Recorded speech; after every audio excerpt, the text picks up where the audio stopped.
ਏਕ ਓੰਕਾਰ ਸਤਿਗੁਰ ਪ੍ਰਸਾਦ. It turns out that in a flat universe, the total energy of the universe is precisely zero. Because gravity can have negative energy.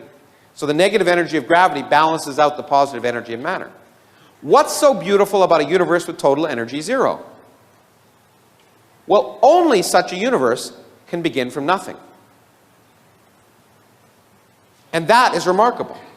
Because the laws of physics allow a universe to begin from nothing. You don't need a deity. You have nothing, zero total energy, and quantum fluctuations can produce a universe. ਹਰ ਇੱਕੋ ਕਰਤਾ ਇੱਕ ਇੱਕੋ ਦੀਵਾਨ ਹਰ. In a flat universe, it's just right. In fact, it's right now, we know, to an accuracy of better than 1%. The universe is flat. It has zero total energy, and it could have begun from nothing. And I've written a piece, although of course I got a lot of hate mail, saying that in my mind this answers this crazy question that religious people always keep throwing out, which is, why is there something rather than nothing? The answer is there had to be. If you have nothing in quantum mechanics, you'll always get something. It's that simple. It doesn't convince any of those people, but it's true. Now, it's kind of useful, I think, because I'm going to talk about our modern picture of cosmology and how it's changed our view of the universe, the past and the future.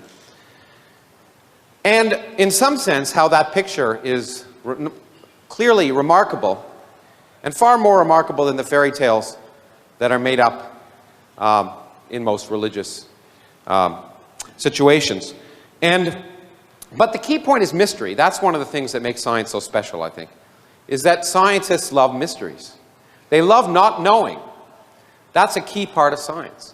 The excitement of learning about the universe. And that, again, is so different than the sterile aspect of religion, where the excitement is apparently knowing everything, although clearly knowing nothing.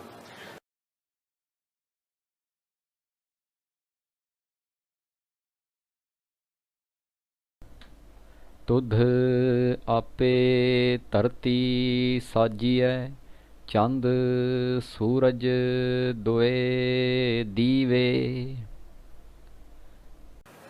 And the answer is nothing isn't nothing anymore in physics.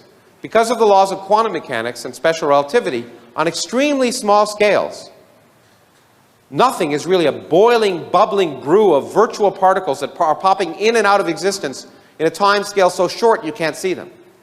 Now again, that sounds like philosophy, like counting the number of angels on the head of a pin, or religion, or something useless. I shouldn't say, Dan Dennett is here, I shouldn't say philosophy is useless, but anyway, he's also a friend. But the point is, we can't measure virtual particles directly, but we can measure their effects indirectly.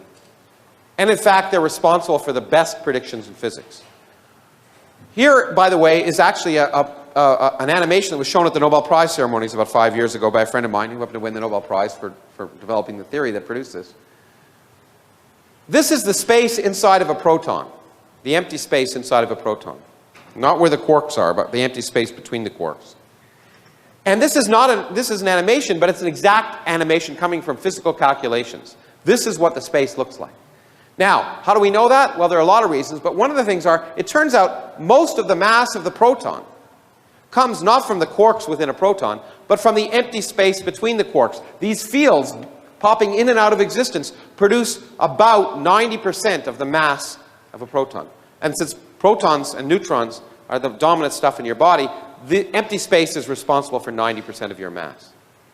So these empty space is vital to science, and these calculations are vital to understanding not just protons, but electrons and atoms, and produce the best comparisons, and I will repeat this, the best comparisons between theory and experiment in all of science. Our new picture of cosmology is that we live in a universe dominated by nothing. The largest energy in the universe, 70% of the energy in the universe, resides in empty space. And we don't have the slightest idea why it's there.